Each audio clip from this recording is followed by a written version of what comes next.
Eto na mga boss, kakapasok lang na balita. Grabe si Amy Marcos, tanggal na isa-isa ng mga senador na bumoto. Nagkagulo na sa Senado, malaking gulo to. Base sa impormasyong nakalap natin sa social media, mismo ngang 11 senador nang tumayo at nagsalita na dapat tanggalin nila ang bidyong pinalabas ni Senator Amy Marcos. Matapos sabihin kasabwat ang 11 senador ng kapatid niya. Ayaw niya kasing ma-extend ang termino ni Pangulong Bongbong Marcos. Gusto si VP Sara Duterte ang iupo niya. Dapat na siyang magpalit ng apelido, napahiya tuloy ang pamilya Marcos, nilaglag ng presidente ang kapatid niya. Kaya ito sabay-sabay nating panoorin kung paano si Senador Amy Marcos grabe tanggal na. Isa-isa ng bumotong mga senador. Nagkagulo na sa Senado, malaking gulo to. Tara, panoorin natin to. Maraming salamat po. Yes. Thank you. Madam President, may I make Yes, we recognize Senator Mick Subiri. point of order? Madam President, the point of order. Under Section 93, 94, 95 on Unparliamentary Acts and Language, I just want to point out that the video that the lady senator presented was obviously opinionated, a propaganda tool, right? It's should be stricken off the record, Madam President. And it's unparliamentary. We've seen videos presenting evidence on issues that are taken up on the floor. Senator Tulfo always comes out with videos showing people being mauled, people being abused for the information of this body to act on that particular issue.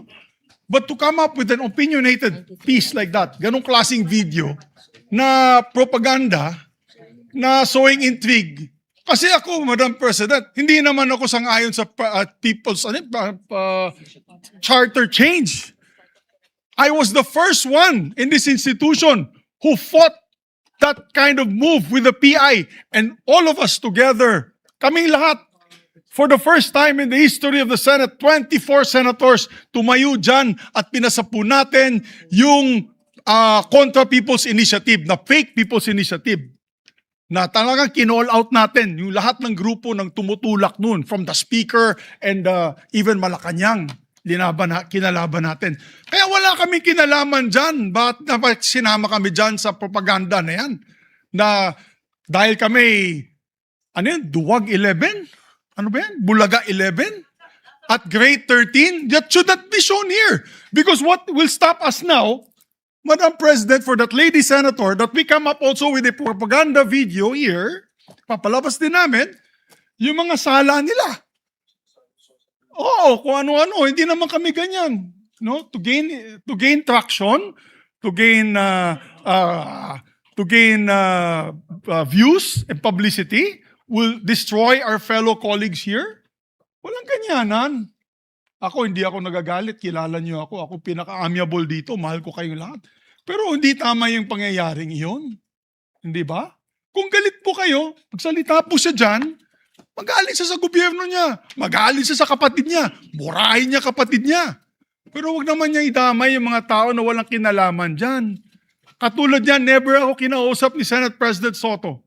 Never ako kinausap ng mga kasamahan ko dito about charter change. Kasi alam din nila, tutol ako. Tinanong ko din sila, wala silang kausap, wala silang kinalaman, wala silang alam sa charter change. This whole group is just nodding, shaking their heads. There is no such thing. Inday-badiday na ba tayo dito sa Senado? Kaya sinasabi, we're a circus. I apologize to those who are watching. They think we're a circus. We are a circus because this type of language that we are pushing in this August chamber, it's unparliamentary, Madam President. It is unparliamentary. And I'll tell you now, these people here, ladies and gentlemen, in this body, are not in favor of any amendments to the Constitution. We just want to bring back the integrity of this same chamber. Cannot we discuss that as a group, as a body, that we fight for our integrity, for the good name to be brought back, for people like Jokno, people like Tanyada, people like Aquino, people like Salonga, even Frank Drilon, people like Miriam Defensor Santiago, Joker Arroyo, who stood here for what was the best times of our institution.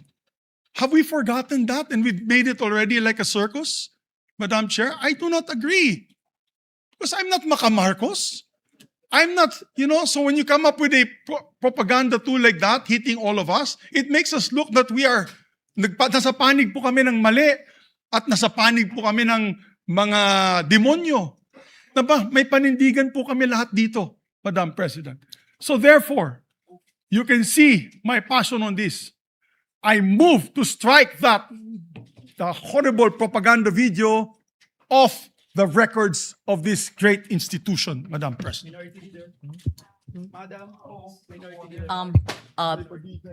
Before I recognize the former Senate President, may I ask the former Senate President, Senator Subiri, is that transformed into your motion? Yes, that's a motion. That is your motion. That is a motion, Madam. Yes.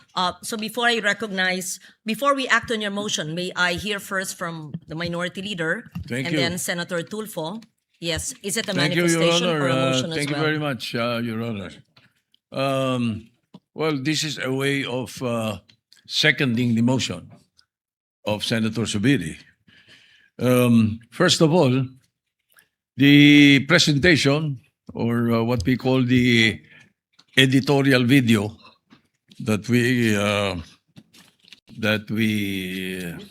witnessed, yes. I would like to take exception of my being mentioned there. Parang lumalabas na parang lahat ng narinig nila or nakipag-meeting sa akin ang speaker o kung sino pa, parang pumayag ako. Sana tinanong nila yung source nila, pumayag ba ako? Yung mga binabanggit na idea, I did not even mention it to any member of the Senate. Tungkol doon sa mga ideas of, let's say, regional Senate and all that. Ito mga idea ng mga tao to eh. Di ba? Kung nakikinig ka, narinig mo yung idea, ikaw ba'y sumang-ayon na? Dahil narinig mo? For example, in my case, I have never been in favor of charter change. Never. From the day I became a senator up to the present, ang dami namin pinagdaanan dyan. Ang mas gusto ko, CHA. C-H-A, not charter change. Ang kailangan natin, CHA, character change. That is what we need.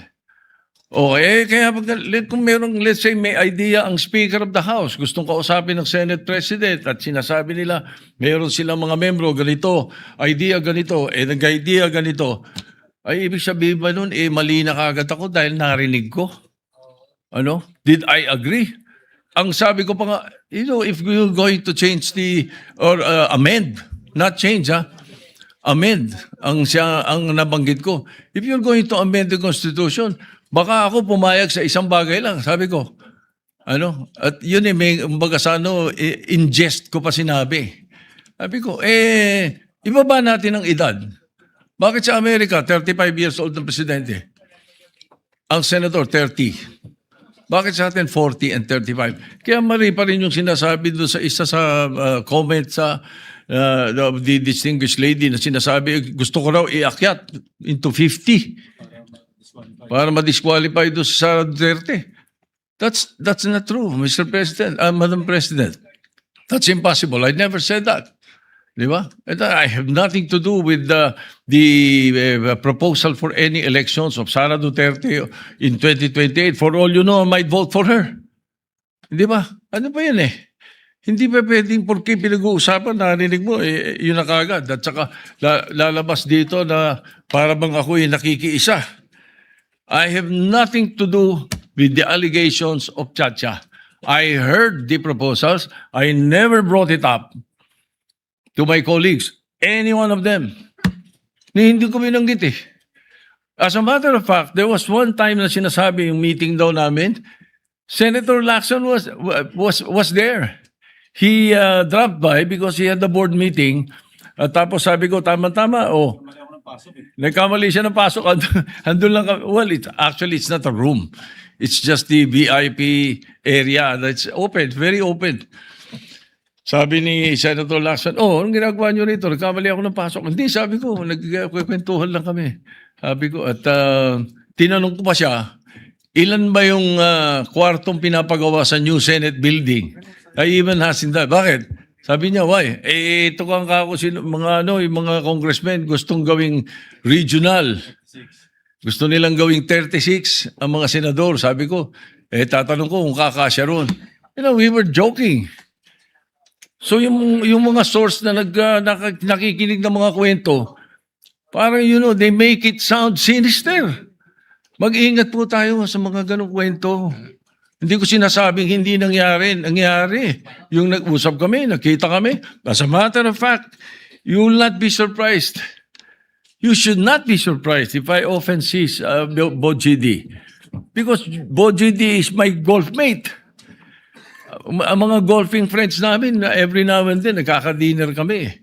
And during that time, na pinag-uusapan nila yung na binabanggit na nag-meeting daw kami dahil sa Chacha. Parang ganun ang dating eh. That's not true. Ang talagang topic namin was the new TW777 of Honma Meres. It's a new set of clubs that Speaker Boji was telling me that he wanted to buy and asked me if I've tried it already. Kami mga golfing buddies na grupo. Even Dom Mendoza was there because Dom Mendoza is NPC also. He's the Secretary General of NPC. So pagka nakikita-kita kami almost, every 2 weeks? Every month, we have an NPC meeting. We always miss you, Madam President, because you seldom attend. So hindi dapat masamahin kung nag-uusap-usap ang mga politiko, kung may mga idea mga politiko. That's why I really take offense. I take exception to what was presented. But I don't care about what the other mention or the other things that were mentioned.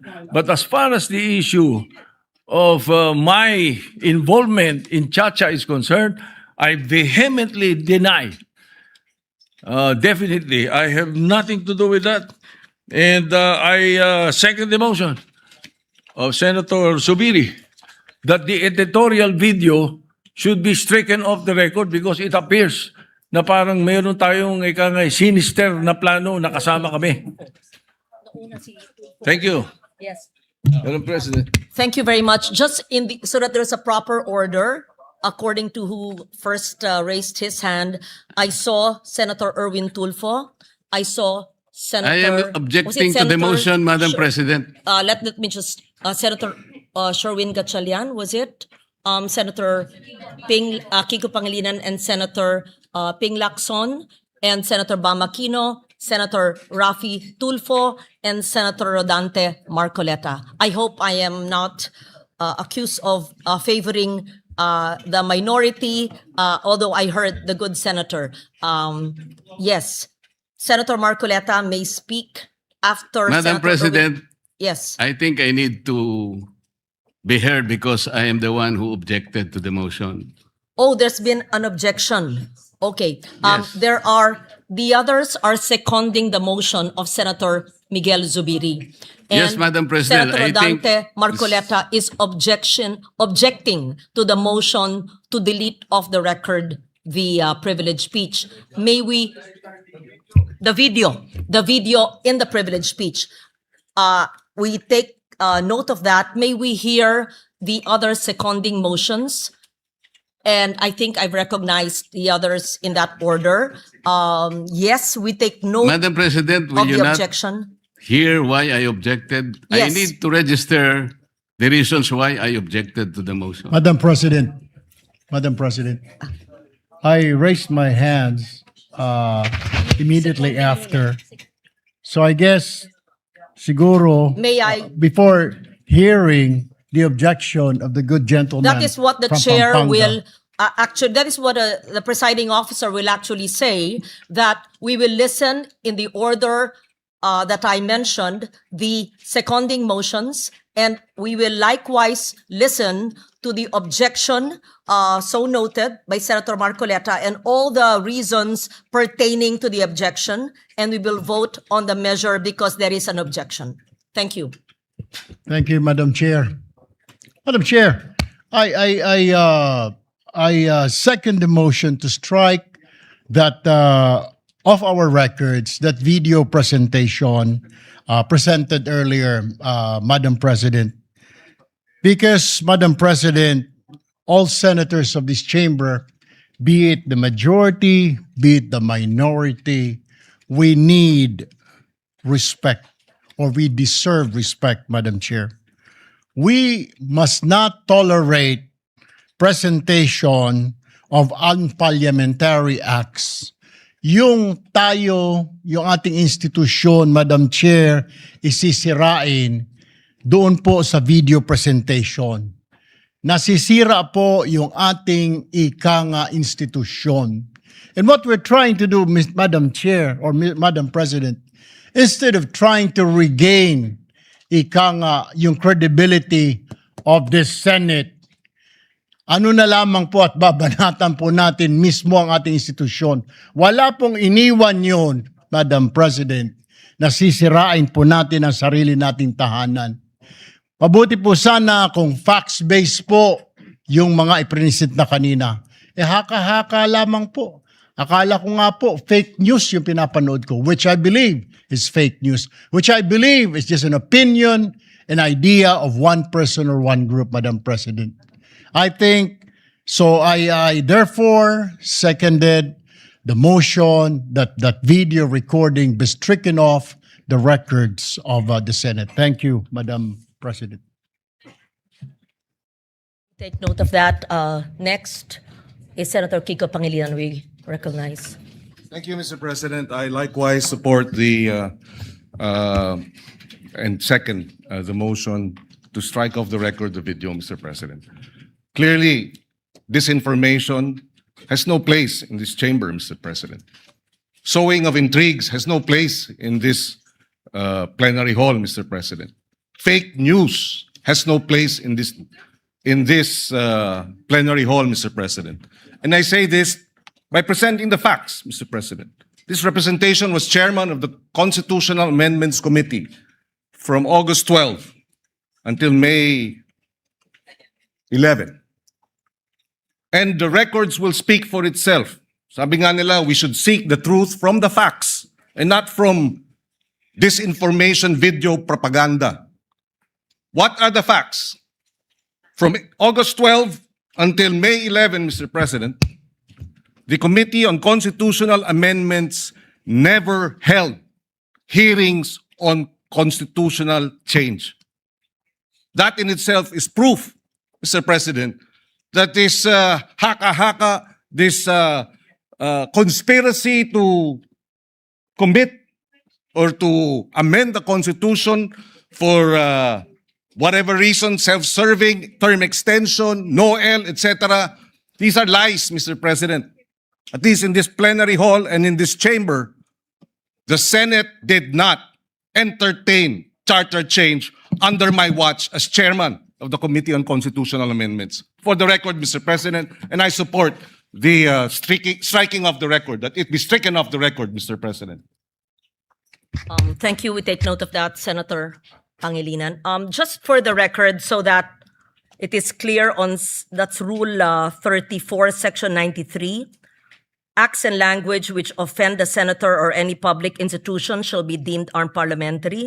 And Section 94, no senator under any circumstances shall use offensive or improper language against another senator or against any public institution, just for the record. We recognize then Senator Sherwin Gatchalian. Thank you, Madam President. Madam President, for the record, never ho namin napag-usapan po ang charter change. CONAS, CONCON, People's Initiative, never po lumabas yung pangalan ng charter change sa aming pag-uusap. Nag-uusap po kami tungkol ho kung paano ho natin maiayos ang mga problema ho ng ating bansa. Higit sa lahat, paano ho mabalik ang tiwala ng taong bayan sa ating institusyon. Aminado ho tayo, pag tayo po ay umiikot sa buong Pilipinas, nakakausap po natin ang ating mga constituents, marami hong nagulat, maraming nagalit, at marami hong nadismaya. At ito ay hamon sa ating lahat, hindi lang po sa ating Senate President, kundi sa ating lahat kung paano ho tayo magtutulong-tulong, maibalik po ang dignidad at respeto ng taong bayan sa ating institusyon. Kaya mga kasama, itong mga lumalabas na video na ganito, hindi ho ito nakakatulong. Bagkus, ito rin po ay magkakaroon ng negatibong epekto sa pananaw po ng ating mga kababayan sa institusyon na mahal ho natin ang gusto ho natin protektahan. So with that, Madam President, let me second the motion of Senator Miguel Zubiri invoking Section 93 of our rules, acts, and language which offend a senator or any public institution shall be deemed unparliamentary. Thank you, Mr. President. Thank you, Madam President. Thank you, Senator Sherwin Gatchalian. Let me just also note that maintaining and restoring the dignity of the institution, the Senate as an institution, is not a monopoly of a few in this institution. I believe that each and every one of us in this institution wishes to maintain the dignity. And all of us, to the best of our ability, whenever we are in plenary or in hearings or even outside our premises, are bound to that. Thank you. Senator Ping Lacson, please. Thank you, Madam President. My name was mentioned by the distinguished minority leader, and I confirm that I witnessed a portion of their conversation. I think present during that discussion, of course, the minority leader, Speaker Boji D, the Deputy Speaker, I think Hernandez, and the former Secretary of the Senate, Dong Mendoza. Nagkamali po ako ng paso kasi I was about to attend a board meeting in the same area. And nakita ako nung tao ni Senator Soto. So napasok ako, sabi ko, "Ops, mali pala. Ano bang ginagawa niyo rito?" So, ang unang tanong sa akin, tama-tama kasi pag-uusapan namin na kung sakali magkaroon ng charter change, baka pwedeng request ng Speaker of the House kung pwedeng increase yung number of senators to 36 from 24. Ang naging role ko naman doon, kasi tama-tama, ilan ba yung kwarto doon sa Senate building? Sabi ko, 65, kasi yun ang request ni Senator Pimentel at that time. He was also thinking of increasing the number of senators. So, 36 lang kailangan. So, after that, and I confirm na probably ako yung sinasabi ni Lito Banayo na source, because immediately or the following Thursday, we used to have this Thursday eating club attended by Lito Banayo, Gringo Honasan, and several other personalities. Some former senators, former congressmen, incumbent congressmen, sometimes Governor Rodito Albano would be there, ex-Congressman Suplico, and several others. So, ako naman, walang, out of, wala naman seryoso sa pag-usapan. So, I shared, sabi ko, kanina nga pala nung Monday or Tuesday, sabi ko na napapag-usapan na i-increase yung number of senators. So, parang kwentuhan lang yon. Kung seryoso yon, hindi ko ikukwento kasi sensitive kung seryoso. And I also confirm the manifestations of several of my colleagues in the minority na never naming napag-usapan yan in as many caucuses that we held or we had in different places. Ang pinag-uusapan po lang namin, Madam President, kung paano natin isasalba yung integridad, yung dignidad, yung reputasyon ng Senado. Wala po kami ibang pag-uusapan na kaya kami magpaplano na mag-take over sa Senate leadership, para sa CONAS, never. I confirm their earlier statements, Madam President. So, kanina nabanggit ni Minority Leader Tito Soto na ang unang press statement ng ating distinguished Senator from Ilocos Norte, kaya raw babaguhin yung age of qualification. Itataas daw from 40 to 50 para ma-disqualify si VP Sara kasi hindi pa siya mag-50 in 2028. Baligtad po ngayon ang sinasabi. at baliktad doon sa katotohanan, dalang narinig ko usapan nila, ibababa yung age ng mga senador, hindi po si presidente.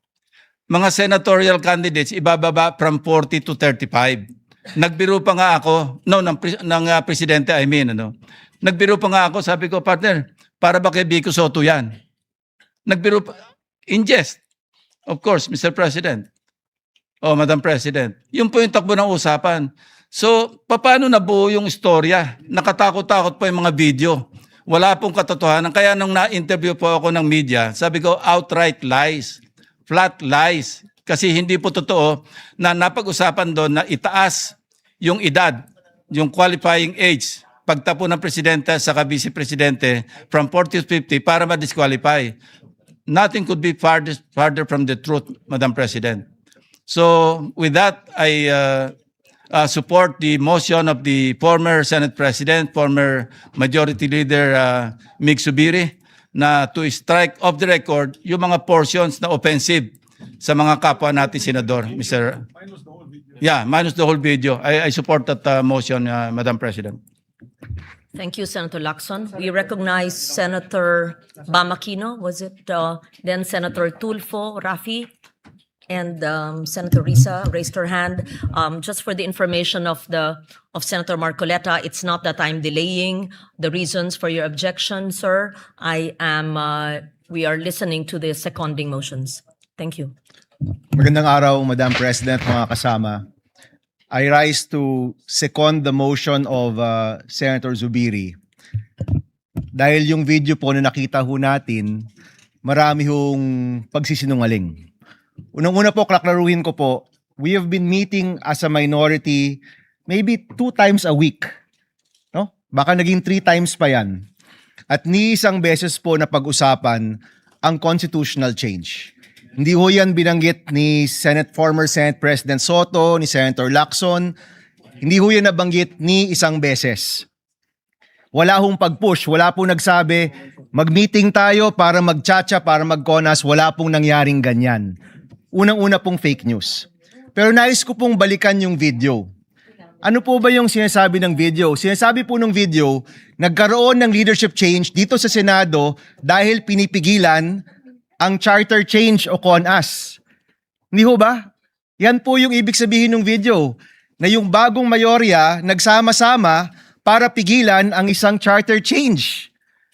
Tama ba ako, mga kasama? Yun yung ibig sabihin ng video eh. Kung yun po yung ibig sabihin ng video, at dahil nagkaroon ng leadership change para pigilan ang CONAS, marami pong naniwala sa fake news. Dahil wala po yan sa kahit anumang plano ng mayorya. When we were in the majority, there were 15 members of the majority. 4 po dyan, kasama na po ngayon ng bagong mayorya. Ni isang beses po, hindi na pag-usapan ang charter change sa anumang meeting po namin. Ni isang beses, hindi po na pag-usapan ang CONCON o CONAS. Pagdating ko po dito sa Senado, ngayong 20th Congress, ni isang beses, hindi ho yan nabanggit. In fact, Mr. President, I don't even know kung merong nakafile. Meron bang nakafile na chacha o CONAS o CONCON ngayon in the 20th Congress? Palagi ko wala. Sabi po ni Senator Pangilinan, wala man silang napakinggan. Any motion, any bill on charter change, wala po. So kung sasabihin niyo po sa amin, ang rason kung bakit nagkaroon ng leadership change ay para pigilan ng isang CONAS o CONCON, ibig po sabihin yan, maraming naniwala sa fake news. Dahil hindi po totoo yan. Unang-una. Pangalawa, sa totoo lang po, marami ho dito ipaglalaban ang 1987 Constitution. Marami po dito hindi papayag na baguhin yan sa terminong ito. Marami po dito, hindi lang sa mayorya, pati rin po sa minority, ang magsasama-sama para hindi mabago ang 1987 Constitution. At higit pa po dito, ito pong sasabihin ko, marami rin po dito hindi papayag sa isang no election scenario. Siguro po, kung tinanong kami, kayo ba dito ay para sa charter change? Baka po makita po ng ating distinguished lady na marami po ditong sasang-ayon na ayaw natin ng charter change. Kung nagtanong lang po, ilan ba dito talaga yung ayaw ng eleksyon? Baka malaman po lahat tayo dito. Talagang 2028 election, paninindigan po natin na matutuloy. Kung tinanong lang po kami, siguro po, masasabi ho natin ngayon pa lang, kung nagbilangan tayo ngayon, baka 24 po ang makuha natin na hindi papayag sa charter change. Baka 24 po ang makita ho natin na hindi papayag na walang eleksyon. So para sabihin po na yung minority, yan ang pinakapaka, yun po'y mali, yun po'y fake news, yun po'y misinformation, and I second the motion of Senator Zubiri to strike this video off the record. Maraming salamat, Mr. Chairman, Madam President. Thank you, Senator Bamakino. We recognize Senator Raffy Tulfo.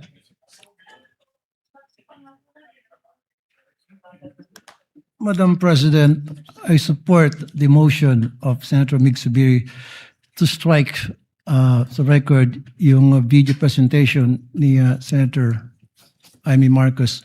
I've been in public service broadcasting sa media for almost 30 years now. First time na ako nakita ng house show presentation kanina. But before that, let me tell you this. Sana wag nating gamitin yung plenary para sa mga conspiracy theories natin. Sana maging totoo lang tayo. Again, babalikan natin yung sinasabi ko, experience ko sa media. 30 years na po ako sa media. Kapag ako po or anybody from the media, professional, legit, hindi yung house show, pag nag-expose, gumawa ng expose, binabakapan yan ng video related doon sa expose, hindi yung gawa-gawa, hindi yung katang-isip, hindi yung opinion. Pag naglabas ng expose ang isang tao, especially dito sa bulwagang ito, dapat related doon sa sinasabi noong senador. Just like what Senator Zubiri said, nakita niyo naman po, Madam President, every time na ako'y gagawa ng expose, every time na ako'y gagawa dito ng privilege speech, at yung privilege speech ko, binabakapan ko po ng mga sumbong, actual na mga sumbong ng mga taong lumalapit sa aking programa at dinadala ko rito para mabigyan ng solusyon ang problema inilalapit sa akin. At hindi po yung opinion lamang. Ganun po dapat tayo rito. Now, ilang beses na po tayo nagpalit ng liderato dito sa Senado. Every time nagkaroon ng palitan, ngayon lang po ako nakita na nagkakaroon ng kaguluhan. Why? What's wrong? Dapat hindi na po. Let's move on. Kasi nasasayang po yung oras natin dito, puro na lang bangayan.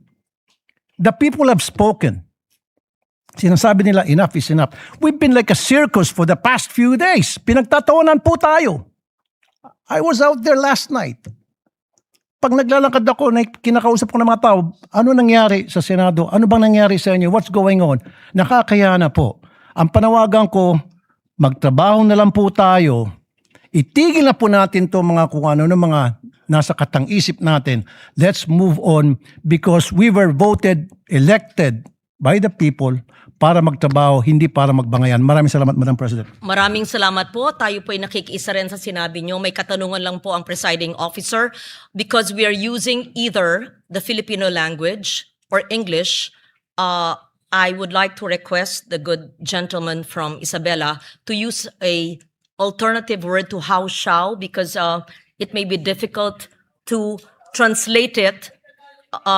Is that Filipino? I just want to be enlightened. How shall Yes. street lingo meaning fake? I'm sorry. Ibig sabihin fake, Okay. ibig sabihin peke. Yes. So that it's clear because I Pirated. was also asked. So are Pero you Tagalog na yun. are you there editing or amending the statement? Oh, sige. From because how even shall, the, let's the edit it to spelling was not clear fake. also to the stenographers. Hindi legit. Okay. yun Opo. lang po. Thank you. Thank you very Thank much. you, Madam President. Since we're talking about parliamentary language, may we also cite that everyone uses either English in its traditional form and Filipino and or other languages of the 120 languages of the Philippines. Thank you. Senator Risa Ontiveros. Thank you. Salamat po, Madam President. Madam President, sinusugundahan ko rin po ang motion ni Senador Mig Zubiri na strike ang video po na iyan sa record nitong sesyon.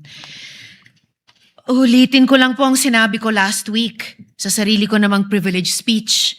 Ganito na ba kababa ang inaabot ng politika sa Pilipinas?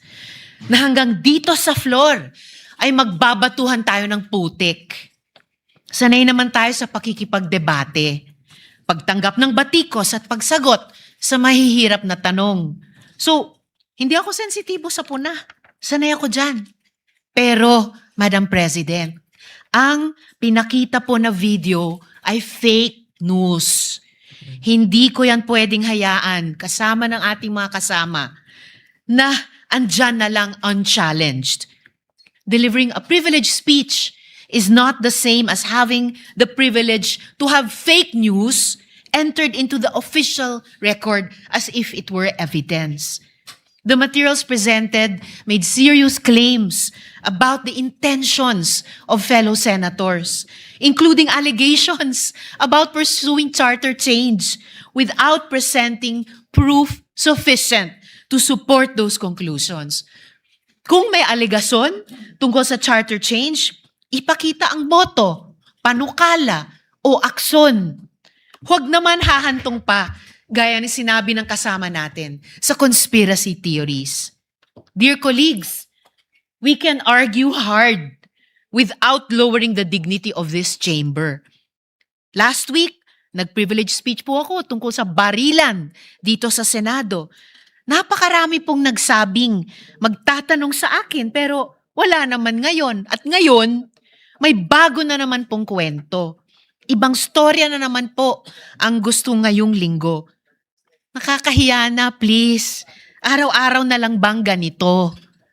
Huwag naman sanang dumating ang araw na wala na tayong mukhang maihaharap sa mga Pilipino.